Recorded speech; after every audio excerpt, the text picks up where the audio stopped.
Hi, this is Ashlee. And this is Kristen. And this is 1,000 Miles of True Crime.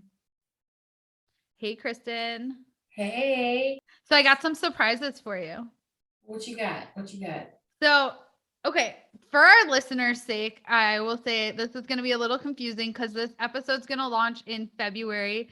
I believe February 15th. So it's the week of my birthday. If you know me, you know I absolutely love New Orleans. So, of course, this is going to be a New Orleans case.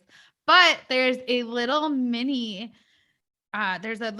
case like tagged onto this case. So you're going to get two little mini New Orleans cases. But the reason I bring up the timeline and that we're in February is because I also have like a quick real life, like happening now, true crime situation. Exciting. Okay. So let me take you back a step. My little brother, my youngest brother, Jacob, he messaged me actually right after Thanksgiving, because he was at a friend's giving at this woman's house. She had just built this dope house and she's a big Marilyn Monroe fan. I love Marilyn Monroe too. So he sends me this video. And like, for example, this one hallway, it's really cool. It's got all these Marilyn Monroe pictures done up and it looks beautiful. It's beautifully done. I'm very impressed. So flash forward to what time we really are at. So we're recording. It's right after Christmas. We're right before New Year's. I went to the Quad Cities for Christmas to see my family. And again, my brother lives in this tiny town in Bradford. I don't know if I said that. It's in Illinois, but this is like right on the Iowa border. And he mentions like, hey, do you remember that house that I sent you? And I'm like, yeah, of course. And he tells me, oh yeah, it got burnt down. There was an arson case. And I'm like, so tell me more, obviously. And he says the woman who owns it, this is his friend, she is at the bar with them. She's having a good time, maybe a little too good of a time. And she's kind of like dancing on some guy. And her husband comes and he sees her through the window because he's already mad that she's not home. And he sees her and he gets all pissed off. So he's like blowing her up. I mean, they're kind of fighting, but she's not leaving. She's like, forget you. I'm having a good time. And she stays at the bar. So my brother's like actually with her and a group of their friends as this is going on. You know, he's messaging her and all this stuff. And so he tells her like, get your ass home or I'm going to burn the house down. And she's like, yeah, right. And she says something about like, I know you love me. You would never do that. And he's like, no, I'm going to burn this fucking house down. So just before 5 a.m., he sets 3 fires within the house. And there's actually her disabled sister is in the house. So like, thankfully he runs back in and at least grabs her. But the other horribly sad part is that she's a professional dog groomer. So there's all these dogs in the house and he makes no attempt to save these dogs. So 4 dogs end up dying. Thank God 9 of them survived. But I mean, it's really sad. John Kramer is now facing multiple arson charges and animal cruelty charges. All because he was mad that his wife they're married, right? Yeah, they're married. Because she didn't come home from the bar? Because she didn't come home from the bar, and I guess she was being a little too friendly with some guy, and he was pissed. Oh my gosh. But this is insane. And it's his house too. So it's like, what are you doing? Yeah. And they just built this house. It's really nice. You can tell like you just built a house. It's really nice. You know, when you like get everything finally organized and in a really nice position, you're going to throw a Friendsgiving and show it off. And then your husband burns it down with everything you own in it. Unbelievable. And this is her business. She runs her business, her grooming business out of the house as well. So she lost her house. She lost her business. Like, it's insane. And then too, now her husband's going to jail for arson. Her husband's going to jail. The insurance company is not going to cover it because it's an arson. His name's probably on the insurance. Like, you don't get money for burning your own house down. So it really sucks. The people, from what I understand, though, the people of Bradford are really stepping up and they're trying to help her. And she's gotten a lot of donations, and hopefully she's going to get to rebuild. But just a sad case. And it's kind of unfolding. This all literally happened like a couple days ago. Once we're recording, it'll have been 2 months. So if I got any more information, I'll either do an update on here or I'll probably throw it on social media. And I'll send some pictures because I have some, but just crazy. There's all these true crime situations going on around us. So thank you to my brother Jake for bringing this to me, and his girlfriend Kylie, because she's a huge fan of our show. So thank you guys. Thanks. And we hope your friend gets everything worked out, because that really sucks. Okay, let's jump into my exciting New Orleans case. Kristen, you know how much I love a good, toxic, crazy love story. And this is like one for the ages. So as far as I know, you are not familiar with the Zack Bowen and Addie Hall case, correct? That is correct. Ooh, well, let me take you down this crazy path. So it's October 17th, 2006, and the cops are called to the Omni Royal Hotel for a suicide. And when they get there, they find the body of a 28-year-old Zachary Bowen, and he's jumped off the roof. And right away, I mean, it all clear. It's a clear case of suicide. They even have it on the security cameras, and they find this bag in his pocket. And in this bag, they find his Army dog tags. They find a key to his apartment in the French Quarter and a note that's addressed specifically to the police. And it says, "This is not an accident. I had to take my life to pay for the one that I took. If you send a patrol car to 826 North Rampart, you will find the dismembered corpse of my girlfriend, Addie, in the oven, on the stove, and in the fridge. And a full signed confession from myself. It's signed Zack Bowen." Oh my gosh, that is insane. So insane. It's not what you're expecting at all. And right away, they're like, damn, this is going to be more work. This sounds like a murder suicide. So they get over to the apartment and they realize that Zack was not even being dramatic. This place is a mess. It's freezing. When they walk in right away, they're hit with like the air conditioning's blasting. They said it felt like a meat cooler. There's this horrible smell, and all they see is trash everywhere. There's cigarettes, there's bottles. The walls are covered in all this black spray paint, and they say things like, "Call Lana Bowen," with her phone number listed right underneath it. "Help me stop the pain." It says, "I'm sorry, I could not finish. I loved her." And then the message is, I don't know, this is, to me, it's probably the creepiest. It says, "Look in the oven."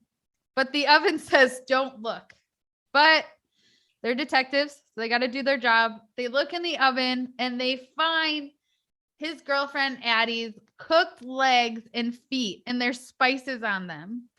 So then they look on top of the stove where they find multiple pots. And when they look in the pots, they find hands and a woman's head. Ashlee, are you serious right now? Yep, case closed. They have his written confession. He left a whole journal with how it happened and in his last days. And they're able to confirm that he killed her about 2 weeks before he killed himself. So he was in the house with her dismembered body, like for weeks, for 2 weeks? For 2 weeks. So was he going to eat her? I mean, he was seasoning her legs and feet and cooked them in the oven. Oh my gosh. I don't think so. Just because he admits to other disgusting things in his journal, kind of explaining the situation. And they of course they had to check. He hadn't eaten any of her, at least when he killed himself. He had not ingested her. He says that it really was he was trying to like cover the smell. But I mean, this is an insane act. So oh, this is insane. It's insane. So, I mean, I can end there, or do you want to hear a little bit about Zack's backstory and try to understand how this could have happened? I mean, come on, you got to tell me what happened and like what was going on in his head to make him do something this ridiculous. Yeah, so let's just start with his birth. Zack was born on May 15th, 1978 in Bakersfield, California. And he spent the majority of his life, well, at least his childhood within California.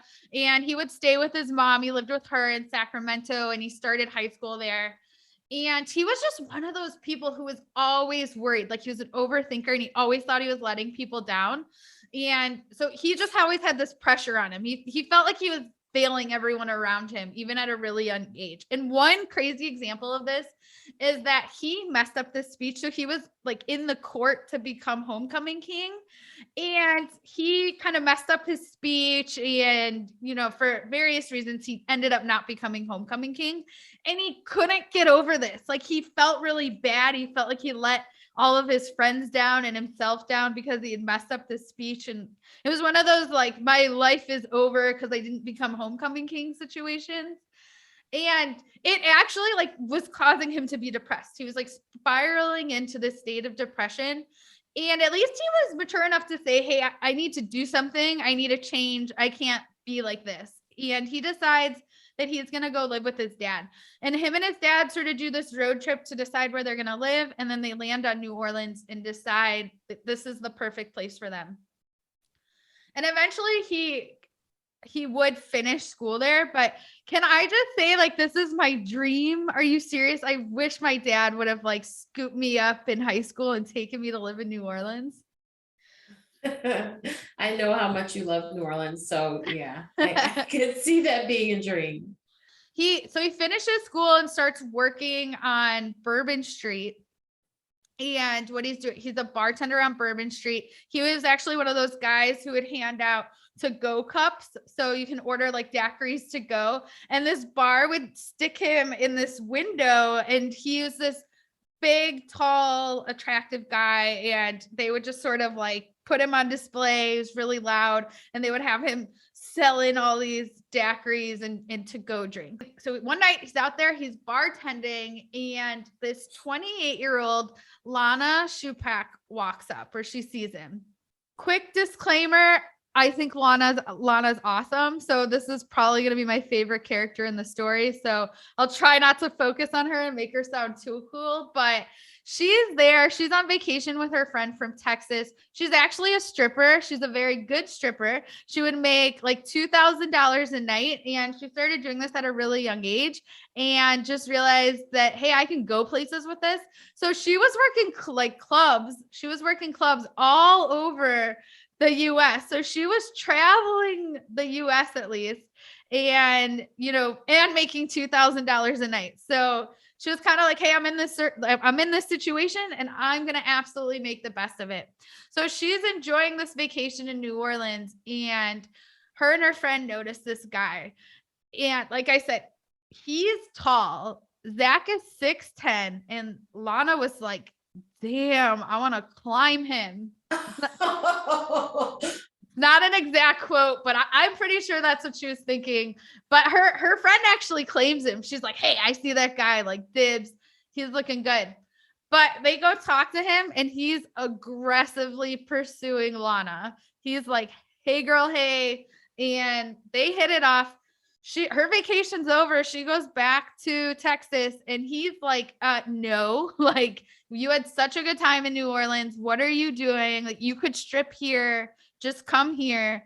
And she decides she fell in love with New Orleans too. So she decides, hey, I'm going to move there. And quickly they start dating. And pretty quickly, Lana gets some really big news. She gets a couple pieces of big news. First, she realizes she's pregnant. Yay. Oh. Second, she finds out Zack is 17. I wish everyone could see Kristen's face. I wish I could see everyone's face right now. So yeah, she is 20. She's 28. Zack 17. And I'm like, okay, I totally understand thinking Zack is over 21. I mean, he's a giant. He's working in a bar. She's like, hey, I'm going out with this guy every night. He's getting into every club, every bar. Nobody's questioning him. They all know him.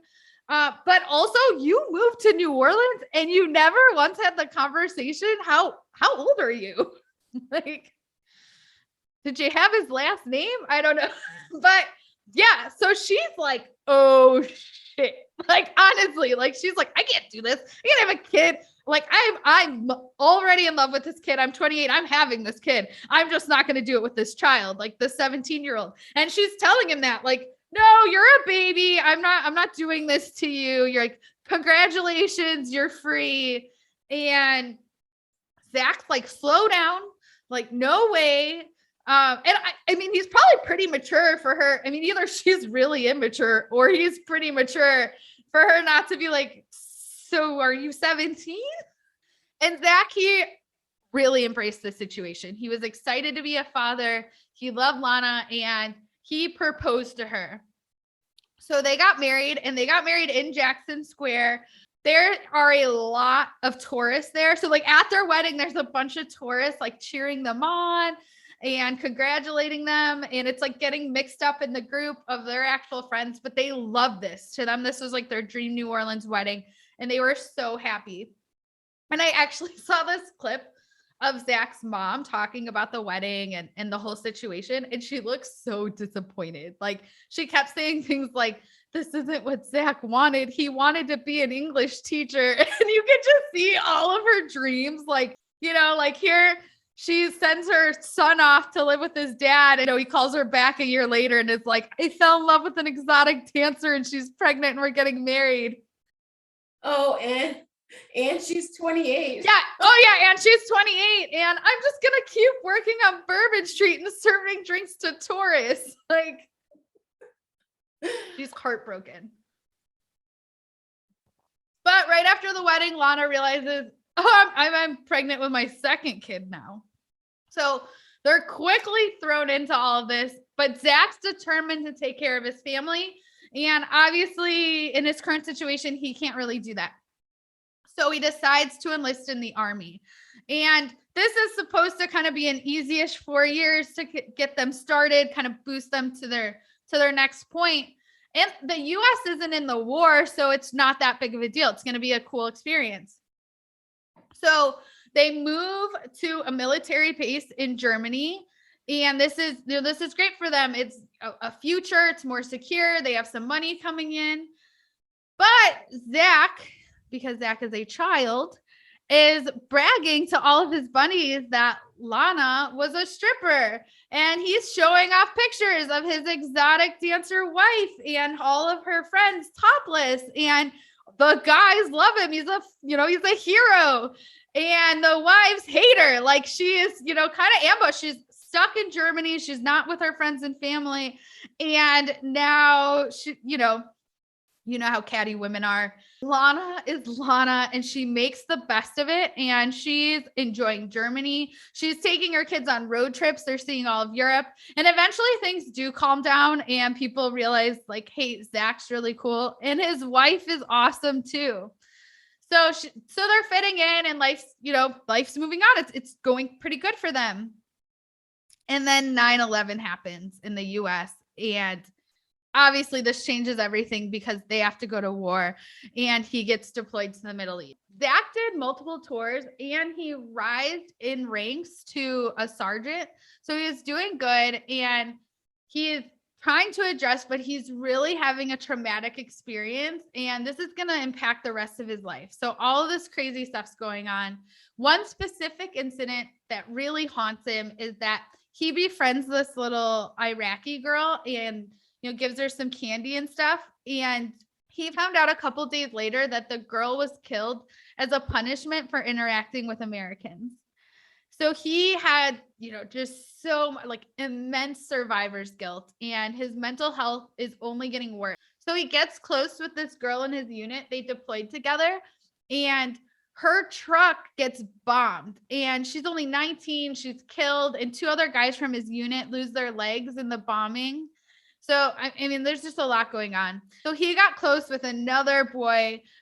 He worked next to this boy's family's store. And so he kind of got close. The kid would always bring him over like Cokes and things like that. And an insurgent hit the whole store and the whole family died, including the little boy. So he's done. Like he's not bought into this war anymore. He's really got PTSD. He's going through all this stuff. And on top of all of that, Lana is back in Germany trying to raise their 2 kids. So she gets diagnosed with hepatitis C and is in a really bad health situation. I mean, she's not doing well. People describe her as looking like she's about to die at any moment. So he's without his family and all these horrible things are happening. And he's just done. He wants to go home and he wants out of this. So he starts purposely failing his physicals. And he's doing this over and over again. So they finally give him a general discharge. But this puts a ton of stress on him and really saddens him because since it's a general discharge, it's not at that same caliber that an honorable discharge would have. So this means that he's going to lose like a bunch of his potential benefits. And it makes it appear as though he had some sort of disciplinary issue. From all accounts, nobody can actually find any issue, but he didn't even tell Lana that he was getting discharged or that any of this stuff was going on. He basically showed up and was like, we have to go. We're losing our housing and our medical benefits. And Zack wouldn't even get those educational benefits, which was part of the whole reason he went there. So basically they're like starting from scratch. It's like been 4 years, but they don't have any money. They're going to head back to New Orleans. And he's saying things like, I'll just have to go back to bartending and you're going to have to go back to stripping. And Lana also says that the Zack that showed back up was like a completely different person when he returned, battling all of these demons and wasn't talking to her about it. And she didn't know what was going on. And it caused a lot of marital issues. And eventually this would cause them to separate. It sounds like he was traumatized too from just whatever he experienced being over there while she's in Germany battling hepatitis. So that's messed up. Yeah, and he's not getting any support kind of anywhere. Like the army's kicked him out. They've said goodbye. He's even trying to talk to some other people that were in the war. And everybody kind of has they kind of have this feeling of, well, hey, you should see what I went through. Like, I don't know what you're crying about. And so he feels like he has nowhere to turn to be sad, I feel like, and really express what happened to him. Zack goes back to working as a bartender for tourists on Bourbon Street at a bar called Hogg's Bar. And that's where he meets the free-spirited Addie. She worked the shift right after his, and he was just desperately trying to get her attention, but she was not interested. She had many talents. She was a dancer. She did poetry. She was a seamstress. So they said she could sew anything. And she was an artist. So, she's definitely very creative. She was from Durham, North Carolina, and she had suffered a lot of sexual abuse growing up there. And she moved to New Orleans because she just gotten out of this really abusive relationship. So I think she was just like, I'm not interested. She thought of him as like this frat boy type. And according to many Addie's friends, she had struggled with bipolar disorder also. So she drank a lot and she was known to get very aggressive and nasty towards her friends when she'd had too many drinks. And she would start bar fights all the time. So she was just really toxic, and it probably wasn't a good situation that she was always working in bars. But when she was sober, she was great. At this time, she also increased her love of cocaine. Oh, awesome. Yeah, probably not a good mix. And from what I understand, when Addie does something, she does it all the way. So she's not just doing cocaine, she's becoming friends with dealers. She even becomes friends, like this is later on, I'm jumping ahead, but she becomes friends with this dealer Squirrel, and he has some issues and he needs to kind of get like nursed back to health at one point, and she really helps him. And he decides like he's so grateful that he'll just continue to give Addie and Zack eventually cocaine like for free. Like, here you go. Thank you so much.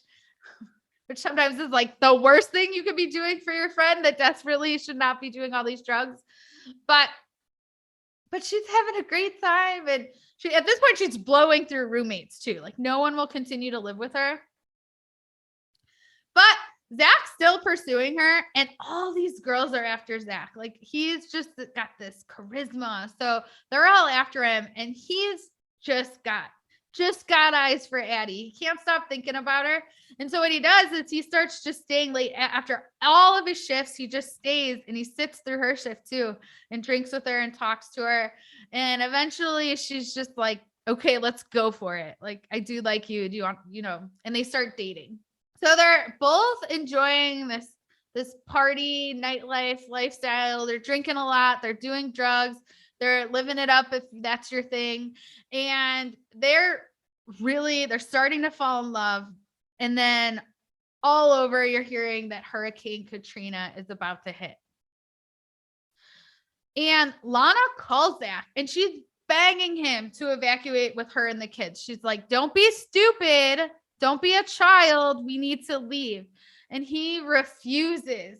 He tells her he's going to stay in the French Quarter with Addie and they're going to stay in her apartment and ride it out. And Addie's like, good, because she wants to make sure that he is not going back to Lana. So the storm hits and it's bad. I mean, it's horrible. I know we have a lot of listeners outside of the US. So just a couple quick facts. And this caused over 1,800 fatalities and $125 billion in damages. When this tropical cyclone hit New Orleans, the water breached the levees and it caused widespread death and damage.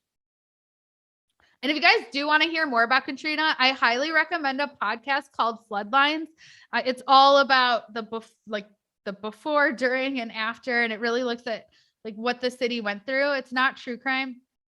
Well, it's about New Orleans government, like some of the episodes, so it's a bit of true crime in there for you. But it's just it's just one of my favorites. But nothing to do with this case at all. So let's get back to it. Zack and Addie survived the storm, but they have nothing. They have no electricity, no running water. There's no heat, no air conditioning, just limited resources, really not even any food. But the couple fell in love with the post-apocalyptic lifestyle and they're falling in love with each other. And they decide what they're going to do is they're going to raid bars and they're going to gather up all the alcohol and they're basically going to remain in business. They're going to build this makeshift bar in front of their house and they're going to make drinks for people and trade it for things like food and other necessities that they need. And it was a really good way for them to live. And it kind of made them very popular in the French Quarter at the time. So they did actually do that? Like they actually did it and they were bartering liquor and drinks for food and whatever else? Yeah. Like people would just line up outside their apartment and they would trade for them and they would make cocktails and they were just having a good time. It was like a party with all of these people that didn't evacuate and remain there. And they would light fires at night so that they could all stay warm and like cook food and things like that. And they were just trying to enjoy it. It was like this, camping in your own city kind of thing. But the city was falling apart. I mean, it would continue to become less safe. You're hearing like gunshots going off, and Addie actually was attacked. She was almost attacked by a man in an abandoned grocery store. She was able to get away, but I mean, this is just what's going on. Like you can't even be alone right now. It's not safe. So things are getting dangerous. There's limited cops. There's obviously all this stuff going on, all this crime and, all this stuff's going on. So the cops are preoccupied as well. But Addie wants to try to keep as many cops coming around as possible. So to keep a steady stream, she has this great idea and she flashes every cop that she sees, just always flashes them. And it increases the amount of cops that drive by their area. Of course. I mean, who doesn't like titties, right? I mean, damn. Yeah, everybody needs a little titties and disasters, right? Like, and I mean, it's after Hurricane Katrina, so I'm assuming everything is shut down, so there's no boob action going on. Just Addie Hall all the time.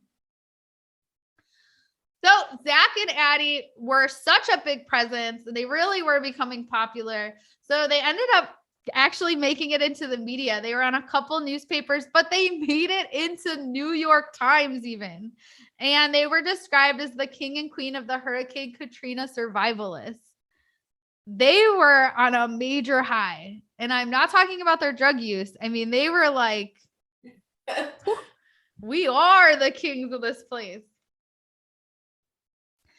And they're falling head over heels in love with each other. I mean, they're at like honeymoon stage. They're having sex in the streets at night. I mean, they're just living it up.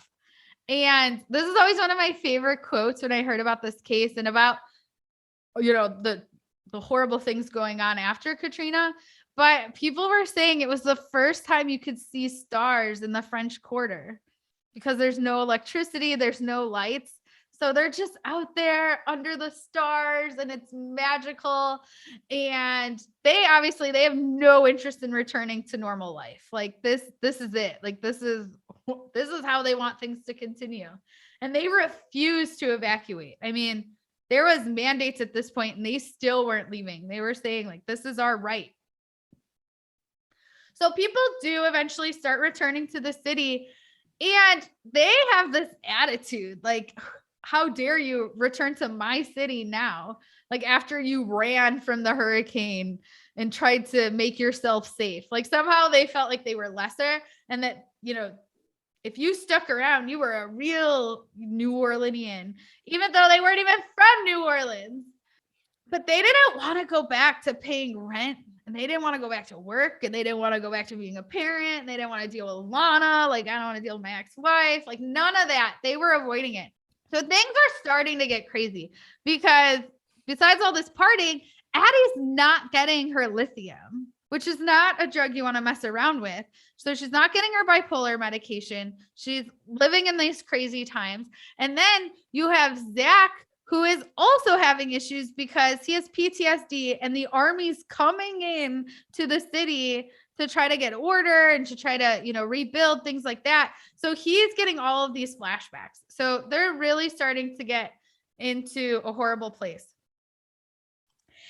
Both of them mentally, right? Yeah, just mentally they're they're starting to become on the brink and, they're starting to be holes, little cracks in this, beautiful dream love affair that they've sort of created. Can you believe they didn't even contact Lana to tell them that they were alive? What? I mean, I get you didn't have a telephone right away. There was no way. But like by the time you're in the New York Times and you can get a message to your kids to let them know that you're alive. So Lana's just sitting there telling her children, don't worry about dad. He's with the Red Cross and he's saving people and he's rebuilding levees. And he has all this military experience. Like, good on her. She's just being the good mom and not being like, your dad left us for some crazy bartender and he's probably doomed. He probably got lost away in the hurricane. She's trying to keep it positive. So then she has to do that horrible thing. She has to go to like the Red Cross database. She's trying to find out, get the official word. Did they find him? Is he dead? And what does she come across? That he's in the New York Times and he's got a huge smile on his face and he's got drinks and they're the king and queen of survivalists, but they're not taking care. He's not taking care of his kids. He's not paying any child support. He's not even making sure they're alive and okay. So she's pissed. He abandoned his children. So she finally gets a hold of Zack and he's like, hey, I want to see my kids. I want to see the kids. And she's like, are you kidding me? But things are, he's got an apartment sort of again. Things are slightly getting more stable and she agrees to it. But she says, hey, if my kids are going to be around this Addie girl, I have to meet her. I'm not just going to drop my kids off and not meet her.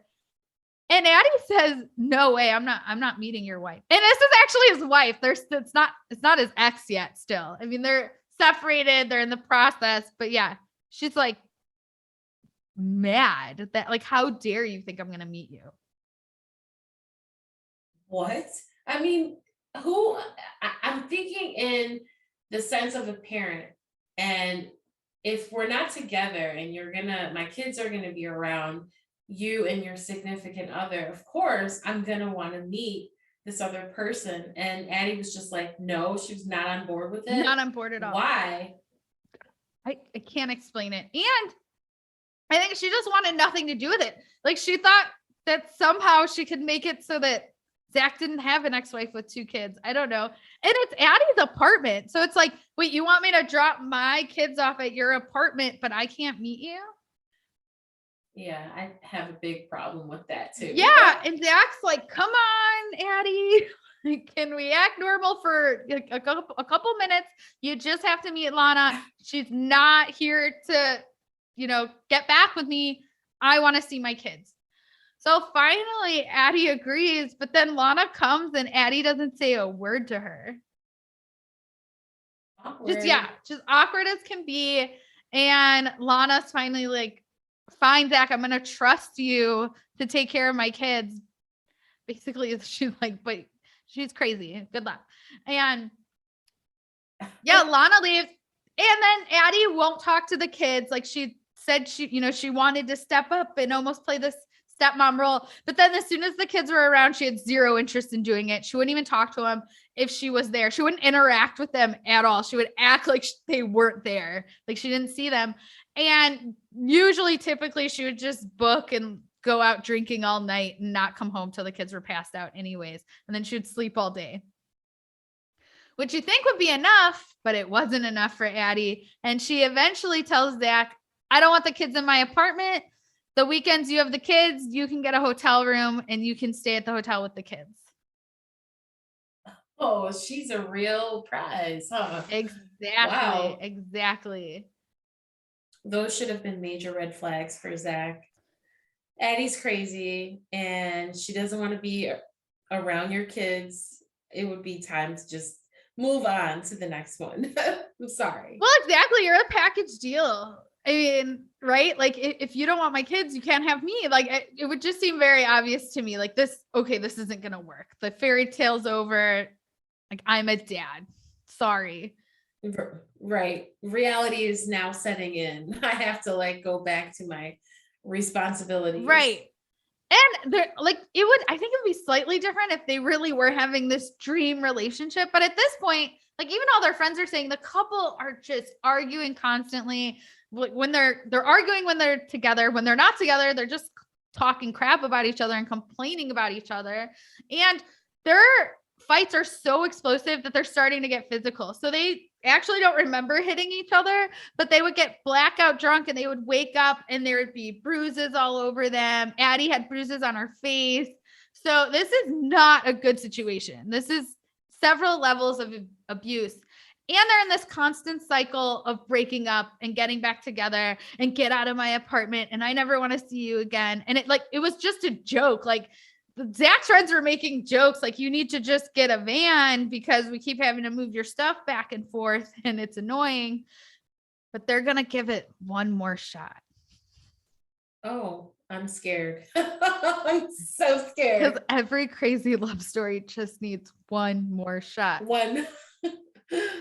Oh man. So Addie asked Zack, she's like, hey, you want to start fresh with me? Let's get a new apartment. We're going to redo this.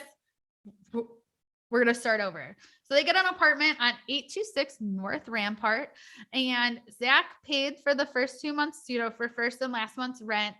And they were supposed to be getting a lease. So the landlord says that they just came in and paid, he had a sign out front that they didn't actually make him a lease. But a few days later, Addie goes down to the landlord and says, I need a lease, make me a lease right now for 6 months and I'll sign it. So he just grabs a legal pad and writes it out and gives her this lease. Now, why did Addie do this?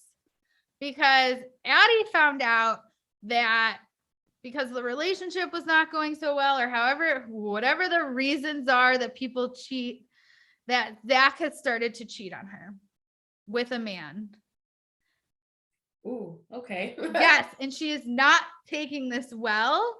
And she is just throwing every homophobic slur at him that she can think of. And I mean, she's taking this to that next level. And she's even, when she's getting the lease, she's telling him I'm kicking him out because he's off screwing some guy. And I want to sleep with a straight guy and things like that.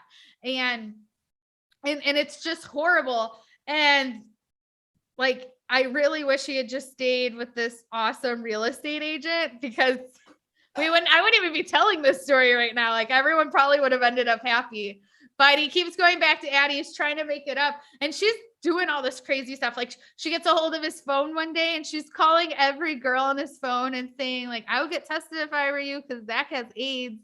And so she's really being childish and she's doing all this crazy stuff. But so he comes home that night and she's drunk. They're both drunk and she's gonna let him know how she feels for the 90th time. And she decides to even say, oh, and by the way, I know you just paid for first and last month rent on this place, but check this out. I got myself a lease with my name on it. So you can get out because this is my apartment. Like, get out right now. And this was the final straw for him. This is just the final straw. And he just goes ahead and snaps and he grabs Addie by the throat and strangles her to death. And the first line of his signed confession states, today is Monday, October 16th at 2 a.m. I killed her at 1 a.m. Thursday, October 5th. I very calmly strangled her. It was very quick. He wrote that out. Yes. I very calmly strangled her. It was very quick. Wow. It sounds like Zack may have been a little off himself too. I mean, to keep going back to this toxic person. And I mean, if everybody else could see how crazy she was, he had to see a piece of that, right? Sometimes that's what you live for, right? Like, it's the worst thing to do. It is so dangerous and just the worst thing to do. It literally can lead you down a path of making really piss poor decisions. And it sounds like Zack stating that he calmly strangled her and it was really fast. Just, I mean, that's the seal of we saw this coming a mile away. I mean, damn. Yeah, and he doesn't even try to hide it. He wasn't like, I snapped, I don't know what happened. He was just sort of like, yeah, I did it. He writes this and then it's days later, like how, like, no, I need no, more. Keep slow going. slow down. It gets worse. This is not all he did that night. So after Addie's gone, Zack committed necrophilia. Oh, Zack. Yeah. So he assaults her and then he just goes to sleep next to her corpse. One of the things that got me was like her history of sexual abuse. Like she couldn't even be free after death, right? Like she's laying there dead. And that's why I'm saying, like, if you admit to that, like, I think you just admit like, yeah, and I tried her leg. It was great. You know, like, I feel like, I'm sorry. Kristen's giving me the look. I did take it too far there, you guys. But to me, like, if you're going to admit to that, like, wouldn't you just admit to it all? I mean, are you going to be like, well, I was okay with the necrophilia, but then he turned to cannibalism and now he's taken it too far. Like, you're just going to write it all at that point, I think. So that's one for Zack. I don't think he tried to eat her. We can talk later if you want me to edit that out. No, I love it.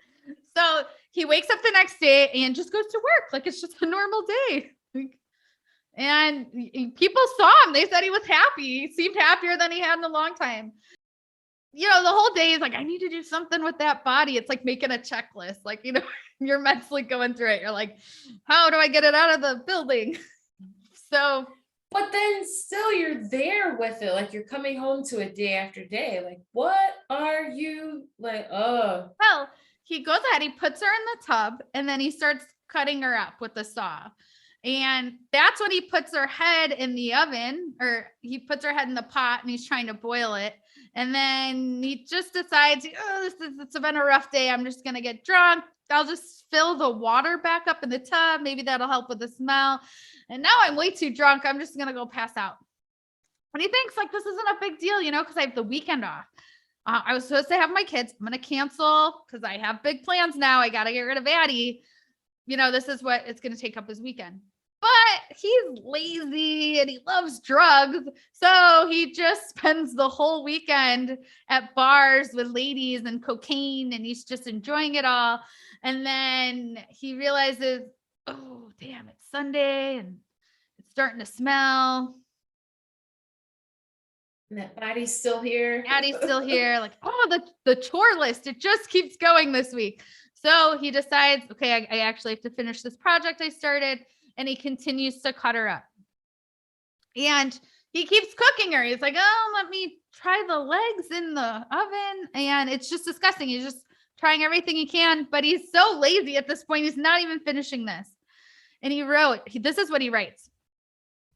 I scared myself not by the actions of calmly strangling the woman that I loved for 1.5 years and then desecrating her body, but my entire lack of remorse. Zack lost his mind. Completely lost his mind. Yeah, at that point, I think he's even acknowledging like this isn't right. I should at least be upset. But Zack continues going out all the time. He tells his friends that Addie left him. She went back to North Carolina. And a lot of them are questioning this because they knew she was broke and like, what was she actually going back to? But it was such a crazy, crazy relationship that, it wasn't a huge, huge red flag.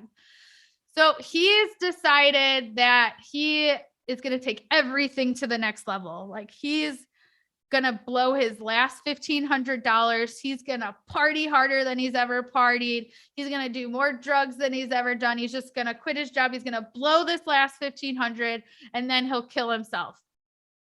And he's doing that. I mean, he's buying strippers. He's just, he unfortunately blows through it pretty quickly. So he decides money's gone. I'm going to take out a tab at the Omni Royals rooftop bar and I'm going to, get drunk. I mean, to the like blackout drunk, as drunk as they'll let me get. And the bartender is really annoyed because at this point he thinks that this guy has just ran out on his bar tab.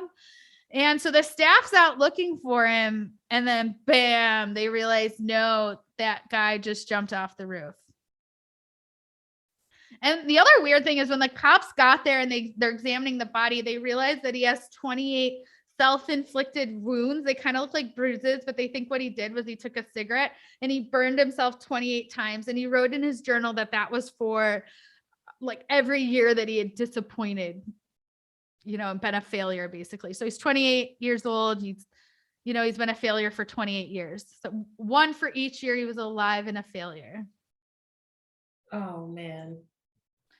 Yeah. And like, honestly, that's the case. It's kind of, cut and dry, it's shut. But another reason that this case got big and why people talk about it, and it's because the apartment is actually above the Voodoo spiritual temple. And this is run by the priestess Miriam Chamani. And so they've been around since 1990. And so this is this shop that you can go to and you can get all the spiritual stuff.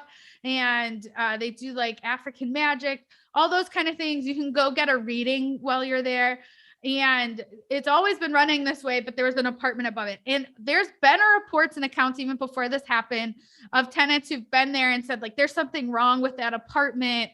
I get a weird vibe. I'm not staying there, and have refused. They've actually switched units. So there's already kind of these rumors going around, and it does hit the press. Like, is this a demonic possession? So the apartment was renovated and it's now open for tourists. So you can do a tour and you can go through the apartment. And a lot of people think this is really controversial because this just happened in 2006. They think it's too soon. It's horrible. Of course I went. I went. I'm so sorry, you guys. I hope I'm not disappointing you. I am trash, but I totally went when I was in New Orleans. This is part of the reason I went to New Orleans. But yeah, you can go. The people are so nice. They're really awesome. They have this whole museum you can go and see. They have like an app that guides you through everything. And then you can go up to the apartment and you can see it. And I will post all of the pictures, but it is a weird vibe up there. They did take you don't see the spray paint and stuff, but there are altars on the stove and, they definitely pay homage to them as well. It's just an interesting thing you can do if you're in the New Orleans area. So I have a question. You said you did get like weird vibes while you were there. I actually didn't totally get weird vibes. I don't know, but Carlos got weird vibes. So my boyfriend was like not feeling it. He thought it was kind of creepy. He wanted to leave pretty quickly. He was getting really weird vibes in there. And we came down, we got to talk to the guy who does the tours and stuff. He's really cool. He like runs things. They have cameras up there and stuff. So he was telling me, unfortunately I didn't get any of the footage, but he was telling me about some of the ghost stuff that they got. Cause you can actually do, I wish I'd known, but you can do like a private ghost hunt while you're up there and stuff. You can pay to do an overnight, things like that. So they get stuff on cameras all the time and just get some weird stuff. I did get to see the landlord. He's not friendly. He does not want to talk about this. Like, but it was interesting. I got to see the landlord too. And I wanted to ask him about the lease, but he was not having it. He's like, no, I do not want to talk about this. That's the case. I think that it's really sad. I don't even want to, you know me, I love to play up the like, was it a demonic possession? And like, this is a really weird coincidence, huh? I didn't want to play that up though. I honestly think this is unfortunately a cut and dry case of just mental illness on both parties not being treated properly. And it's really sad. I really wish they had gotten the help that they needed. Yeah, it's a messed up, scary kind of case too. That this guy just did this so calmly and then just walked off the roof of a building and committed suicide. Yeah. With a confession letter in his pocket. I mean, man. Yeah, a confession letter in his pocket and then like a journal describing everything he left in the apartment. So very tragic. And, you know, I feel really bad, especially for his kids. And, you know, a lot of people were hurt in this. Yeah. Mental health is real, guys. It is. Take that shit seriously. It is. So you ready for your I have a tiny little third case, a little caselet for you. Yes. Give it to me. Give me all the crime. So on July 4th, Final Witness aired an episode on Addie Hall, and her really close friend, Margaret Sanchez, talked about the couple because she was really close with them. She was around the last few days before they died. And, you know, she's all over the episode, just discussing both of them. Her and her boyfriend, Terry Speaks, were looking for a dancer to come home with them. They wanted a private dance, a private party. And they were at this club that they both had worked at. So they knew most of the girls there. And they were all like, no, not today. But there's this 22-year-old woman, Jaren Lockhart, and she just really hadn't gotten that many tips that night. And she needed to pay her rent. She had to do what she had to do.